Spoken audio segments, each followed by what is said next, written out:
يعني معقولة كان بيعيش في الطين والرملة يوصل يبقى طبق من أفخم مطاعم العالم؟ لأ تعالوا أما نحكي حكاية الكابوريا في الأكل وما فيها. الكابوريا أو سرطان البحر زي ما بيسموه ده من أقدم الكائنات اللي الإنسان اصطادها. أصل آثار الصيد بتاعته لقيناها على جدران المعابد المصرية حتى سفن فينيقيا. حتى اليونانيين والرومانيين ما سلموش منها. أما في العصور الوسطى في الأوروبيين كانوا بيعتبروها أكلة فقراء زيها كده زي الجمبري والمحار.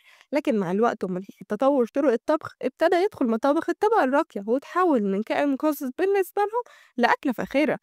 أما بقى في مطابخنا العربية الكابوريا كان لها حضور خاص خاصة في المدن الساحلية، اسكندرية أو بورسعيد، وكل مدينة وليها طريقتها في سلقها أو تشويحها بالليمون. أما في مصر الكابوريا بقت طبق موسمي بيظهر في المصايف ويتاكل على البحر بإيدك وتعلم تفكها كأنك بتفك شفرة فرعونية. لكن اللي محدش يعرفه عن الكابوريا إن الكابوريا دي غنية جدا بالزنك والفسفور والبروتين، وكانت في العهد العثماني بتتوصف للمرضى كغذاء مقوي. ودي كانت حكايتنا النهاردة في الأكلة وما فيها. كائن غريب بس وراه تاريخ كبير، ولو كابوريا سافرت من وحل البحر لسفرة الملوك مش هيسافر اللايك والسبسكرايب بتاعك لعندك.